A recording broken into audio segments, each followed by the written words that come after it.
Friends, welcome back to my channel. ಮನೆಯಲ್ಲೇ ಸಿಂಪಲ್ಲಾಗಿ ಮಾಡ್ಕೊಳ್ಳುವಂಥ recipe ಇವತ್ತು. ಕ್ಯಾರೆಟ್ನ ಉಪಯೋಗಿಸ್ಕೊಂಡು ರಸಮಲೈ ಮಾಡೋಣ.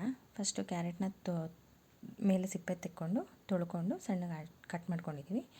ಕಟ್ ಮಾಡ್ತಕ್ಕಂಥ ಕ್ಯಾರೆಟ್ನ ಮಿಕ್ಸಿಗೆ ಹಾಕ್ಕೊಂಡು ಒಂದು ಬಟ್ಲಷ್ಟು ಹಾಲನ್ನ ಹಾಕ್ಕೊಂಡು ನುಣ್ಣಗೆ ಈ ರೀತಿ ಪೇಸ್ಟ್ ಮಾಡ್ಕೊಳ್ಳೋಣ.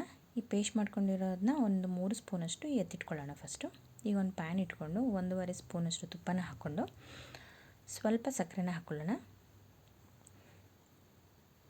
ಒಂದು 2.5 ಸ್ಪೂನಷ್ಟು ಸಕ್ಕರೆನ ಹಾಕ್ಕೊಂಡು ರುಬ್ಬಿರ್ತಕ್ಕಂಥ ಕ್ಯಾರೆಟ್ನ ಇದಕ್ಕೆ ಸೇರಿಸ್ಕೊಳ್ಳೋಣ.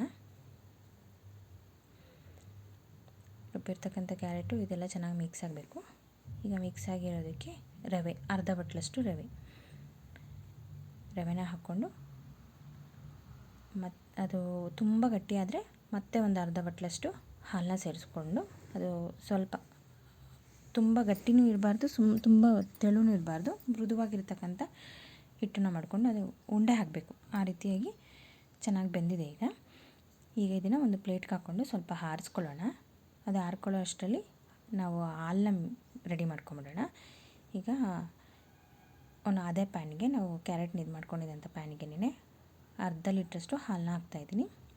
ಹಾಲು ಹಾಕ್ಕೊಂಡು ಆವಾಗಲೇ ಎತ್ತಿಟ್ಟಿದ್ವಲ್ಲ ಕ್ಯಾರೆಟ್ನ ಸ್ಮ್ಯಾಶ್ ಮಾಡಿಟ್ಟಿದ್ದ ಅದನ್ನು ಈಗ ಇದಕ್ಕೆ ಸೇರಿಸ್ಕೊಳ್ಳೋಣ.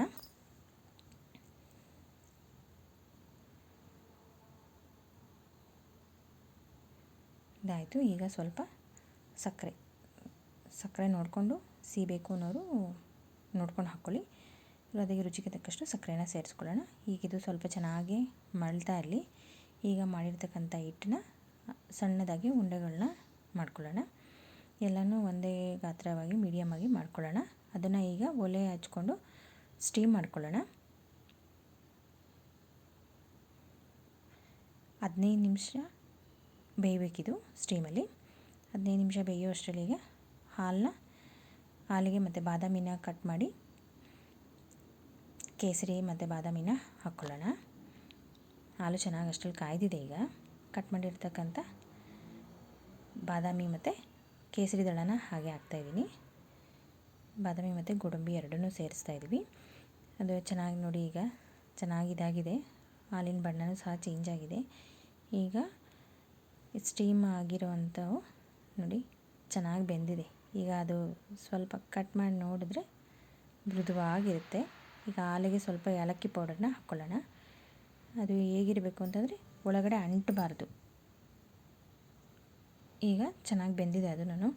ಈಗ ಅದನ್ನು ಕಾಯ್ದಿರ್ತಕ್ಕಂಥ ಹಾಲಿಗೆ ಸೇರಿಸ್ಕೊಂಡು ಒಂದು 15ರಿಂದ 20 ನಿಮಿಷ ಬಿಟ್ಟು ಬಿಡೋಣ. ಅರ್ಧ ಗಂಟೆ ಬಿಟ್ಟರು ನಡೆಯುತ್ತೆ. ಈಗ ಕ್ಯಾರೆಟ್ ರಸಮಲೈ ರೆಡಿ. ತಿನ್ನೋಕ್ಕೆ ತುಂಬಾ ಚೆನ್ನಾಗಿರುತ್ತೆ. ಪನ್ನೀರ್ ಮಾಡಬೇಕು ಅನ್ನೋ ರಿಸ್ಕ್ ಇರಲ್ಲ. ಇದು ಅಷ್ಟೇ ತುಂಬಾ ಟೇಸ್ಟಿಯಾಗೇ ಇರುತ್ತೆ. Thank you friends. ಯಾರು ನನ್ನ ಚಾನಲ್ನ ಫಸ್ಟ್ ಟೈಮ್ ನೋಡ್ತಾ ಇದ್ದೀರೋ ಅವರು ಫ್ಯಾಮಿಲಿ ಫ್ರೆಂಡ್ಸ್ ಜೊತೆ ಶೇರ್ ಮಾಡಿ, ಸಬ್ಸ್ಕ್ರೈಬ್ ಆಗಿ, ಲೈಕ್ ಮಾಡಿ. Thank you.